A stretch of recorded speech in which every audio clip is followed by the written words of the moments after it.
உலகெங்கும் வாழும் அன்பான தமிழுள்ளங்களுக்கு அநேக கோடி வணக்கங்கள். நல்ல நேரம் நிகழ்ச்சியூடாக நல்லதே நினைப்போம், நல்லதே நடக்கும், நலமாயிருப்போம். இன்றைய தினம் 17ஆம் திகதி 3ஆம் மாதம் 2026 குஜவாசரம் என்று சொல்லக்கூடிய செவ்வாய்க்கிழமை. விசுவாவசு வருடம் பங்குனி மாதம் 3ஆம் நாள். இன்று திரையோதசி திதி, சதய நட்சத்திரம், மரண யோகம். இன்றைய தினம் ராகு காலம் 3:30 மணி முதல் 6 மணி வரை.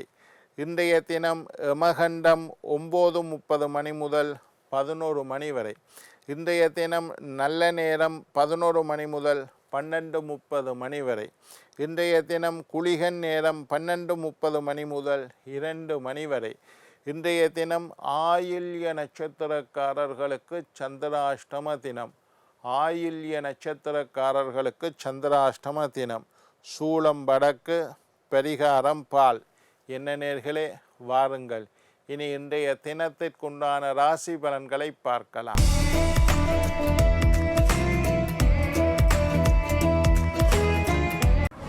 மேஷம் மகிழ்ச்சி, ரிஷபம் செலவு, மிதுனம் சுகம், கடகம் ஆதரவு, சிம்மம் உதவி, கன்னி அசதி, துலாம் அமைதி, விருச்சிகம் நன்மை, தனுசு ஆசை, மகரம் பயம், கும்பம் பொறுமை, மீனம் வரவு.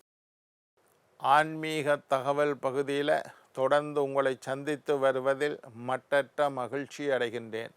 ஒவ்வொரு நாளும் ஒவ்வொரு புதிய அற்புதமான ஆன்மீக தகவல்களை உங்களோட பகிர்ந்து கொண்டிருக்கிறேன். அந்த வகையில் இன்றைய தினமும் சில நல்ல விஷயங்களை உங்களோட பகிர்ந்து கொள்ளலாம் என்று காத்திருக்கிறேன். எங்களுடைய நிகழ்ச்சிக்கு நீங்கள் தரக்கூடிய ஆதரவு என்னை மகிழ்ச்சி அடைய செய்கின்றது. நிறைய பேர் நிகழ்ச்சியை பார்க்குறீங்கள், நிறைய விமர்சனம் செய்கிறீங்கள், நிகழ்ச்சியில் நாங்கள் சொல்லக்கூடியது எல்லாத்தையும் கடைப்பிடிக்கிறீங்கள்.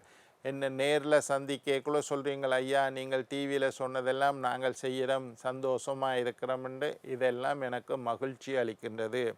எங்களுடைய நிகழ்ச்சி சம்பந்தமாக நான் பேசுகிற விஷயம் சம்பந்தமாக ஏதாவது சந்தேகங்கள் இருந்தால், கேள்விகள் இருந்தால், ஆன்மீகம் சம்பந்தமாக இருக்கலாம், ஜோதிடம் சம்பந்தமாக இருக்கலாம், வாஸ்து சம்பந்தமாக இருக்கலாம், எண்கணிதம் சம்பந்தமாக இருக்கலாம், உங்களுடைய பெயரியல் சம்பந்தமாக இருக்கலாம், இந்த மாதிரி அதிர்ஷ்ட கற்கள் சம்பந்தமாக இருக்கலாம். ஏதாவது சந்தேகங்கள் கேள்விகள் இருந்தால், ஐயா நான் இன்ன ராசி இன்ன நட்சத்திரம், நான் இந்த கல் போடலாமா, இந்த மாதிரி ஏதாவது கேள்விகள் இருந்தால் கடிதம் மூலம் எனக்கு எழுதி அனுப்புங்கள்.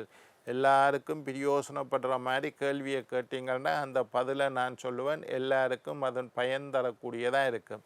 சக்தி டிவி நல்ல நேரம் நிகழ்ச்சி தயாரிப்பாளர் கீழ்கண்ட முகவரிக்கு கடிதம் மூலம் என்னை தொடர்பு கொண்டால் தொடர்ந்து வரக்கூடிய நிகழ்ச்சியில் தகுந்த கேள்விகளுக்குண்டான பதிலை தொகுத்து தர காத்திருக்கின்றேன். இன்றைக்கு என்னத்தை பற்றி பார்க்க போகிறோம்னா, சில வேர் பரிகாரங்களை பற்றி பார்க்க போகிறோம். வேர் பரிகாரங்கள். பரிகாரத்தில் நிறைய முறை இருக்குது. தாந்திரீக பரிகாரங்கள் என்று சொல்லி நிறைய பரிகாரங்களை பற்றி ஒரு ஜாதகத்தில் ஒரு பெரும் பகுதி பரிகாரங்கள். வேதத்தில், ஆகமத்தில், புராணங்களில், இதிகாசங்கள் எல்லாம் பரிகாரங்களை பற்றி நிறைய விஷயம் வருது. மூலிகை பரிகாரம் அதுவும் ஒரு பகுதி இருக்குது. இதில் வேர், சில மரங்களுக்கு வேர் முக்கியம். ஆலமரம் பெருசாக மேலே உலத தெரியும், அதுக்கு கீழே வேர் படர்ந்து இருக்கும். ஒவ்வொரு மரத்துக்கும் அதுக்கு கீழே வேர் இருக்கும். அந்த வேர் தான் அந்த மரத்தின் முக்கியமான பகுதி. ஆனால் எங்களுக்கு கண்ணுக்கு தெரிகிறது பெரிய விருட்சம் தெரியும், அதில் உள்ள இலைகள் தெரியும், அதில் உள்ள பூக்கள் தெரியும், அதில் உள்ள பழங்கள் தெரியும். இதுதான் எங்களுக்கு தெரியுமே தவிர மரத்தினுடைய வேர் எங்களுக்கு தெரியாது. அது நிலத்துக்கு கீழே இருக்கும். ஆனால் அந்த வேர் சக்தி மிக்கது. சில மரங்களை சொல்லுறேன். கீழ்காய் நெல்லி என்று ஒரு மரம் இருக்குது. இது விஞ்ஞான முறையில் நிறைய மருத்துவ குணங்கள் உள்ளதாக அறியப்பட்ட மரம். வாஸ்து சாஸ்திரத்திலையும் இதை பற்றி சொல்லியிருக்கு, ஜோதிடத்திலையும் இதை பற்றி சொல்லியிருக்கு, சித்த வைத்தியம், மூலிகை வைத்தியம்னு ஒரு முறை இருக்குது. ஆயுள்வேத வைத்தியத்தில் நிறைய மூலிகைகளை மருந்தாக பயன்படுத்துகின்றார்கள். மூலிகை வைத்தியம், தமிழ் வைத்தியம், ஹோமியோபதி, இந்த மாதிரி வைத்தியத்தில் நிறைய முறை. இதில் சித்த வைத்தியத்திலையும் மூலிகை வைத்தியத்திலையும் இந்த கீழ்காய் நெல்லி என்பது ஒரு அற்புதமான மூலிகை. மருத்துவ குணம் நிறைந்தது. நிறைய மருந்துகளுக்கு இந்த கீழ்காய் நெல்லி இது பெரிய அரிதான ஒன்றும் இல்லை, சாதாரணமாக கிடைக்கக்கூடிய மரம். இந்த கீழ்காய் நெல்லி மரத்தை பிடுங்கினீங்களா அதில் ஒரு வேர் இருக்கும். அந்த வேர் தனவசீகரம் செய்யக்கூடியது, ஜனவசீகரம் செய்யக்கூடியது, மக்களை வசியம் செய்யக்கூடியது. ஒரு கடை செய்கிறனையா, எனக்கு கடைக்கு ஆக்களே வாராங்கள் இல்லை, ஜனவசீகரம் இல்லையா, கடைக்கு ஆக்கள். கீழ்காய் நெல்லி மரத்தின் வேரை பிடுங்கி கொண்டு போய், அதுவும் வடக்கு பக்கம் போகிற வேர், எந்த வேராக இருந்தாலும் வடக்கு பக்கம் போகிற வேரை பிடுங்கிட்டு போய் அதுக்கு ஒரு நூலை கட்டி சந்தனம் குங்குமம் வச்சு அந்த வேரை லாச்சிக்குள்ளே வச்சிங்களா இருந்தால் ஜனவசீகரம் ஏற்படும். ஒரு குப்பியில் போட்டு கண்ணுக்கு தெரிகிற மாதிரி மாற்றினீங்களா இருந்தால் ஜனவசீகரம் ஏற்படும். காசு தங்குதில்லை, கல்லாப்பட்டிக்குள்ளே வச்சிங்கன்னா காசு தங்கும். அற்புதமான ஒரு பரிகாரம். கீழ்காய் நெல்லி எழுதி வச்சுக்கணும். கீழ்காய் நெல்லி மரத்தில் ஒன்றுமில்லை, அதில் காய்க்கிற நெல்லிலேயும் ஒன்றுமில்லை, அதில் இருக்கக்கூடிய வேர், அதுவும் கீழ்காய் நெல்லி மரத்தை போய் வடக்கு பக்கம் போகிற வேராக பார்த்து அதுக்கு தண்ணி ஊற்றி வெற்றிலை பழம் வச்சு அந்த மரத்திட்ட மன்னிப்பு கேட்டுட்டு அந்த வேரை பிடுங்கி லாச்சியில் வையுங்கோ. அது உண்டு. நாயுருவி, நான் எங்களுடைய நிகழ்ச்சியில் நிறைய நாயுருவியை பற்றி சொல்லியிருக்கிறேன். நாயுருவி என்பது ஒரு லக்ஷ்மி வசீகரம் செய்யக்கூடிய பொருள். நான் நாயுருவி மரத்தை வீட்டில் வளர்க்குறது நல்ல, குடும்பத்தில் ஒற்றுமைக்காக நாயுருவியை வளர்க்கலாம். நாயுருவியினுடைய வேரை எடுத்து அதை தாயத்து செய்து கட்டி கொண்டால் பணவசியம் ஏற்படும், தனவசியம் ஏற்படும், லக்ஷ்மி கடாட்சம் ஏற்படும், முகத்தில் தேஜஸ் ஏற்படும், உடம்பில் கவர்ச்சி ஏற்படும். காசு இல்லையே என்று சொல்லக்கூடியவர்கள்லாம் நாயுருவி என்றால் உங்களுக்கு தெரியும். அது சாதாரணமாக கிராமப்புறங்களில் ரோட்டு கரையில் நாயுருவி மரம் இருக்கும். நான் சொல்கிற எந்த மரமும் அரிதான மரம் இல்லை, அது இருக்குது. அத்தை இலை ஒட்டின்னு இருக்குது. அது அதை நீங்கள் காசு கொடுத்து தான் வாங்கணுமே தவிர, அத்தை இலை ஒட்டி ஒரு அற்புதமான வேர் எழுதி வச்சுக்கொள்ளுங்க. நத்தை சூரி, அத்தை இலை ஒட்டி, நத்தை சூரி, இதெல்லாம் ரோட்டில் போய் பிடுங்க இயலாது, காட்டுக்குள்ளே போய். இதுகளெல்லாம் மூலிகை வனங்களுக்கு போய் மூலிகைகள் இருக்கிற இடத்துல தான் இதை எடுத்து வச்சுருப்பாங்க. இதெல்லாம் சரியான விலை.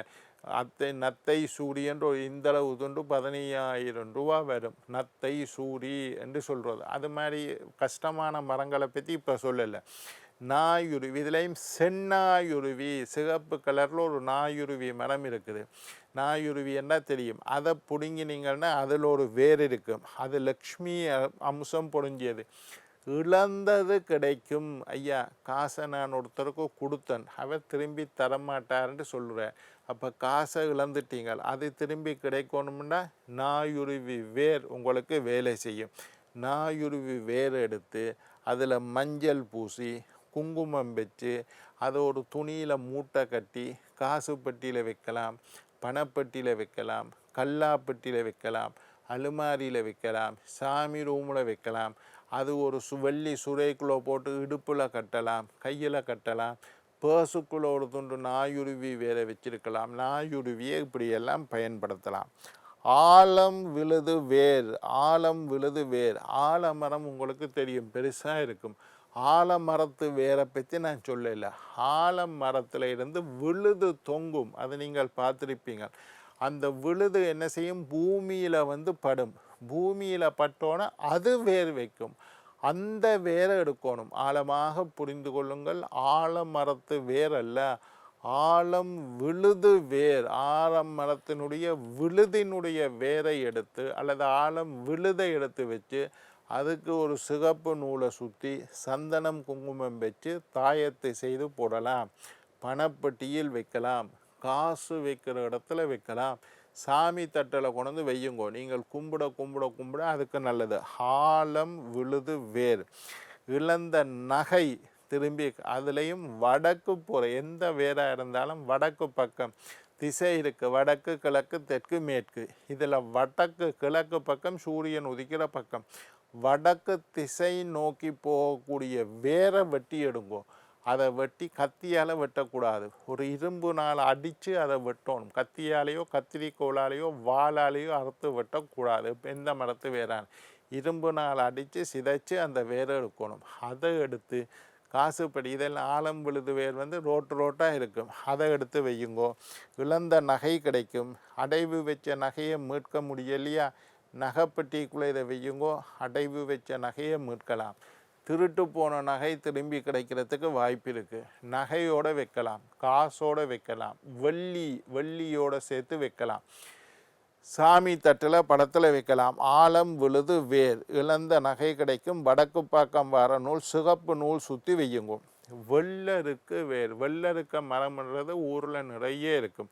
அந்த வெள்ளருக்க மரத்தினுடைய வேர் எடுத்து அதில் பிள்ளையார் செய்து வீட்டில் வச்சிங்களா இருந்தால் அவ்வளவு நன்மை. எங்களோட வீட்டில் நான் வச்சுருக்கேன். வெள்ளருக்கு மரத்தினுடைய வேரில் விநாயகர் சிலை செஞ்சு வையுங்கோ. வேப்பம் மரம் வேறெடுத்து கோமயத்தில் முக்கி வையுங்கோ. இதெல்லாம் நன்மை தரும். என்ன நேர்களே, நாளை மற்றொரு நிகழ்ச்சியில் உங்களை சந்திக்கும் வரை உங்களிடம் விடைபெறுவது உங்கள் ஜோதிட சித்தர் டாக்டர் ராஜராஜ குருக்கள்.